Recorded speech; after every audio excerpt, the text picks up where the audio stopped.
संतोष Tulshiram Chavan, advocate सूरज मिश्रा आणि उमेदवार आहे कॅन्डिडेट मध्य नागपूरचे हारून कुरेशी, इम्रान हारून कुरेशी आणि त्यानंतर शाहू राजकुमार जयप्रकाश शाहू मध्य नागपूरचे कॅन्डिडेट आणि विकास इंडिया पार्टीचे ते प्रेसिडेंट आहे, म्हणजे त्यांनी महाराष्ट्रामध्ये चुनाव लढवलेले आहे जवळपास 34 सीटवर. और आकाश मिश्रा हे आमचेवाले उत्तर नागपूरचे सहकारी आहे, मध्य नागपूरचे. काल चुनाव होते, इलेक्शन होते आणि त्या इलेक्शन्समध्ये काय झालेलं आहे की संपूर्ण नागपूरमध्ये सगळं शांततेत होतं, फक्त मध्य नागपूर सोडलं होतं. आणि या मध्य नागपूरमध्ये काय झालेलं आहे की सकाळी एक अफवा झाली की भारतीय जनता पार्टीच्या पक्षांनी काँग्रेसवर आरोप ठेवला, म्हणजे बंटी शेळके नावाचे जे उमेदवार आहे काँग्रेसचे त्याच्यावर आरोप ठेवला की हे लोक पैसे वाटत आहेत. जर त्याचा आरोप होता तर त्यांनी पोलीस स्टेशनमध्ये कंप्लेंट करायला पाहिजे, पण त्या आरोपाच्या मागे एक सत्य होतं असं की त्यांनी आपली पॉलिसी चालवली, पूर्ण वातावरण दिवसभर तापून ठेवलं आणि त्या तापवण्यामध्ये त्यांनी एक ईव्हीएमची खूप मोठी हेरफेर केलेली आहे. ईव्हीएमच्या मशीन्स रात्रीच्या त्या वातावरणाचं जे रूपांतर झालं ते दंग्यामध्ये झालं, भांडणामध्ये झालं. आणि भांडणामध्ये काय झालं की आमच्या नागपूरचं जे टेंडर होतं ते स्टार बसला होतं हे करण्यासाठी, म्हणजे ट्रान्सपोर्ट करण्यासाठी, ईव्हीएमचे ट्रान्सपोर्ट करण्यासाठी. मधामध्येच ज्यावेळेस म्हणजे दक्षिणामूर्ती चौकामध्ये जे वोटिंग सेंटर होतं त्या वोटिंग सेंटरवरती एक ग्रे कलरची पॉलिस गाडी आली, त्याच्यामध्ये 3-4 ईव्हीएम होत्या आणि त्या ईव्हीएम्स तिथे त्या ड्रायव्हरला जेव्हा विचारलं, काँग्रेसच्या पक्षाने विचारलं की त्या ईव्हीएम कशाच्या आहेत, तर खाली आहे, म्हणजे रिप्लेसमेंटसाठी आलेल्या आहे. ठीक आहे, आम्ही तेही मान्य केलं, काँग्रेसने तेही मान्य केलं की ते रिप्लेसमेंटच्या असेल. पण जेव्हा एक पुन्हा प्रश्न असा निर्माण झाला की जर ही वाहतूक ट्रान्सपोर्टची सेवा ही स्टार बसला होती तर तुम्ही प्रायव्हेट गाड्यांमध्ये कशी करता?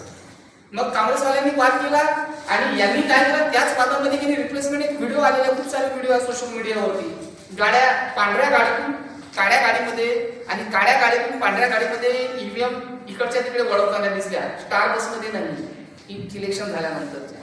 म्हणजे डाव RSSनी किंवा BJPने असं साधला की यांच्यावर आरोप ठेवायचा आणि हे जे काम आहे ईव्हीएम रिप्लेसमेंटचं काम करायचं, त्याच्यामध्ये ते सावध होते. पण त्याच्यामध्ये काय झालं की आमची भूमिका काय होती का आम्ही स्वतंत्र, म्हणजे माझे विकास इंडिया पार्टीचे मी विदर्भाचा प्रभारी आहोत. जे इम्रान कुरेशी जे आहे हे मध्य नागपूरचे 5व्या नंबरचे कॅन्डिडेट आहे, यांना स्लेट नावाचे सिम्बॉल मिळालेला आहे. मुस्लिम आहे, यांचा जनाधार खूप मोठा होता, कारण की एक जे होते मोठे काँग्रेस लीडर त्यांना तिकीट न मिळाल्यामुळे त्यांच्या नंतरचा नंबर यांचा होता, म्हणजे यांचे चांगलं जनाधार होता. गरीब व्यक्ती आहे, भाजीपाल्याचा धंदा करतात, यांचा जनाधार असताना सुद्धा म्हणजे त्यांच्यामुळे काय झालं की यांच्या वोटामध्ये आणि त्यांच्या पैसे वाटत आणि ह्या सगळ्या ईव्हीएमच्या गडबडीमुळे यांच्या मतदारांवर फरक पडला. जेव्हा आम्हाला कळलं की असं झालं तर आम्ही रात्री 8 वाजता बरोबर पोलीस स्टेशन कोतवालीला पोहोचलो आणि पोलीस स्टेशनमध्ये पोहोचल्यानंतर त्यांचं काय झालं की हे लोक RSSचे पूर्ण लोक कोतवाली पोलीस स्टेशनला होते, पण काँग्रेसचा एकही व्यक्ती नव्हता. पण आमचं तर दोघांमुळे नुकसान झालं. आम्ही काय केलं, दोघांची विरोधात तक्रार केली की याच्या भारतीय न्याय संहितेच्या विविध धारेअंतर्गत कोणावर मार्ग लागलेला आहे, 324, 326 ज्या काही होत्या त्या कलमांच्या अंतर्गत यांच्यावर कार्यवाही करण्यात यावी, तसेच इलेक्शनमध्ये यांनी बाधा घातली म्हणून यांच्यावर RPR people's representation act section 126, 125 नुसार कार्यवाही करण्यात यावी असं आम्ही एक पत्र दिलं. पोलिसांनी ते पत्र, ज्यावेळेस आम्ही पत्र देत होतो म्हणजे त्यावेळेची घटना, आम्ही पत्र लिहिलं 8 वाजता पोहोचल्यानंतर 8:30 वाजले. 8:30 नंतर आम्ही ती पत्र देत असताना जवळपास त्यांनी पोलिसांनी वाचलं, मग त्याच्यावर काय करायचं, यांचा झगडा नाहीये, वाद नाहीये, असं करू 9 वाजताच्या दरम्यान त्यांनी त्याच्या ठप्पे मारत असताना इकडे गेली जी गाडी पोलीस स्टेशनमध्ये जमा होती ईव्हीएमची ग्रे कलरची गाडी, त्या गाडीचा नंबर जो आहे मी माझ्या रात्री चुनाव आयोगाला रात्री 12:30 वाजता पत्र दिलेलं आहे, MS31 CP 3229. पोलीस स्टेशनमध्ये एकदा गाडी जमा झाली की जोपर्यंत तिची पूर्ण लिखापडी होत नाही तोपर्यंत ती गाडी रिलीज करता येत नाही, हा कायदा आहे. कारण की ऑब्जेक्शनेबल गाडी होती आणि ती गाडी एका पोलीसवाल्यानं तिथून चुपचाप काढून घेतली. आमची कंप्लेंट देत होती इकडे, त्यावेळेस मी तिथे उपस्थित होतो आणि मी त्या गाडीचा फोटो सुद्धा काढला, त्या पोलीसवाल्याचा सुद्धा फोटो काढला. तर हा जो घोळ झालेला आहे ही लोकतंत्राची हत्या आहे. देशामध्ये सामान्य जो मतदार आहे त्यांच्या मनामध्ये संभ्रम निर्माण झालेला आहे आणि इलेक्शन कमिशन हा मुखदर्शक बनलेला आहे. पोलीसवाल्याचे जे एसएसपी होते कोतवाली पोलीस स्टेशनचे कमिशनर आणि डायरेक्ट आतमध्ये घुसले. एसएसपी ला सांगितलं तुम्ही स्टेटमेंट द्या आणि त्या स्टेटमेंटमध्ये एसएसपी म्हणतो की जर ह्या दोन्ही पार्ट्या जर कंप्लेंट करेल तर आम्ही त्याच्यावर कार्यवाही करू. अरे आमची पहिली कंप्लेंट आहे ना, आता आमच्या दोघांवर कार्यवाही करा, कारण या दोघांनी पूर्ण लोकतंत्राची हत्या केलेली आहे. चुनावाची जी पद्धती आहे पारदर्शिता ती संपवलेली आहे. धनबल आणि पैशाच्या बळावर त्यांनी हे जे चुनाव आहे जिंकण्याचा प्रयत्न करीत आहे आणि आम्हाला दाट शंका आहे की यांनी ईव्हीएमची रात्री हेरफेर केली. आम्ही तक्रार दिल्यानंतर रात्री 1:30 वाजता इलेक्शन कमिशनचा पीआरओ या हारून खुर्शीद इमरान भाईला फोन लावतात कि भैया 1:30 बजे तुम उसके सीलिंग देखने आओ. अरे तुमने सब चेंज कर दिया, उसके बाद में सीलिंग देख के क्या करूंगा? मशीनें पूरी बदला दी है आप लोगों ने और एक ही पार्टी के फेवर में काम कर. कांग्रेस में 1 नंबर पे हराम, उसके बारे में तो बोलना नहीं. उनके पास में वो जेल में भी जा रहे तभी वो बोलते नहीं. कल पूरा आरएसएस उस कोर्ट में था, पुलिस स्टेशन में था, कांग्रेस एक भी नहीं था. अब उन दोनों के चक्कर में हमारा नुकसान हो गया. हमारे भाई भी जीतने वाले हैं, उनके पास में भी उनका 33% वोटिंग का वहां पे रेशियो है इमरान हारून कुरैशी जी का, तो उनका नुकसान हो गया. साथ में बलराज जी मिश्रा, इनका भी जनाधार अच्छा है मध्य नागपुर में, ये भी खड़े थे. उसके बाद में हमारे शाहू साहब ये भी खड़े थे. तो ये छोटे छोटे दलों का तो बहुत बड़ा नुकसान हो गया. इसलिए हमने आज ये प्रेस कॉन्फ्रेंस रखी. लोगों को मेरा नमस्कार है. मैं एडवोकेट सूरज मिश्रा.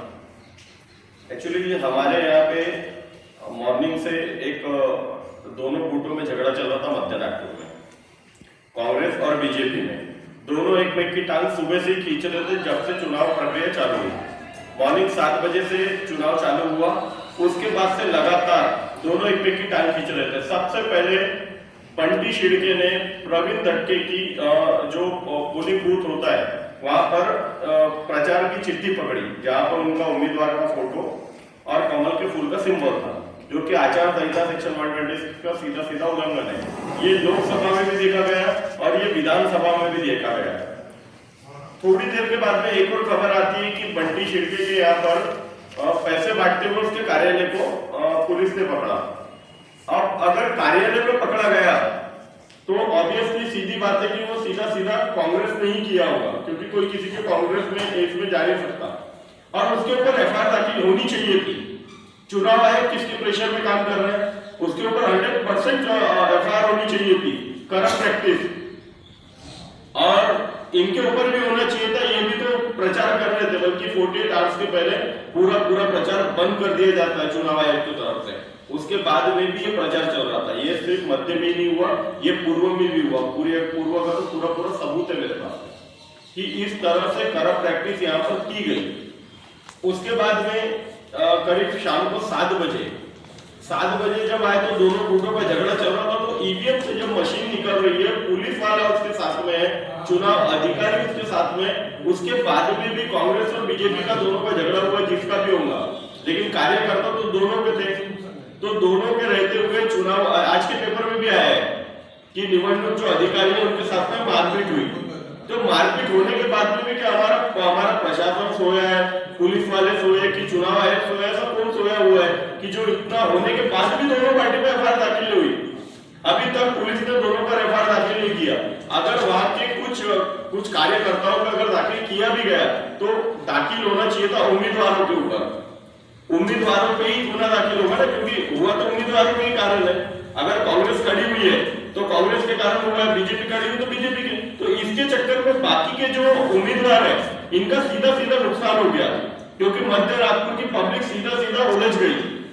कांग्रेस बीजेपी और इतने उलझ गए कि लोग मतदाताओं के मन में डर भर गया.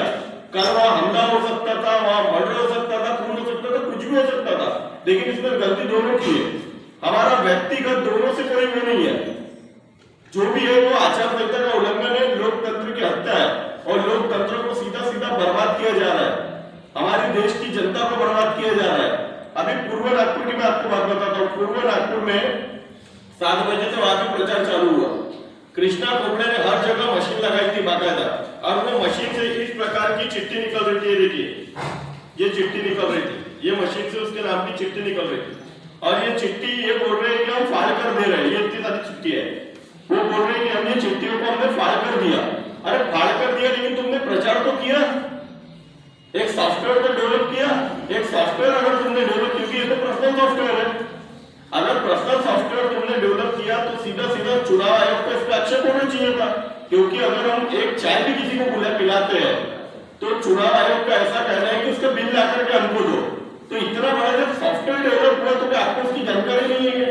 और उसके बाद में इस प्रकार से प्रचार किया गया, इसमें बाकायदा उम्मीदवार का नाम लिखा है, कमल के फूल का सिंबल लिखा है, सब कुछ लिखा हुआ है, तो उसके बाद में भी अगर ये प्रचार प्रसार करना है तो मैं ऐसा बोलता हूँ कि चुनाव आयोग ने सिर्फ दो लोगों से चुनाव करवाना चाहिए, एक बीजेपी से करवाना चाहिए और एक कांग्रेस से करवाना चाहिए, बाकी पार्टियों को रखना नहीं चाहिए रिंग में।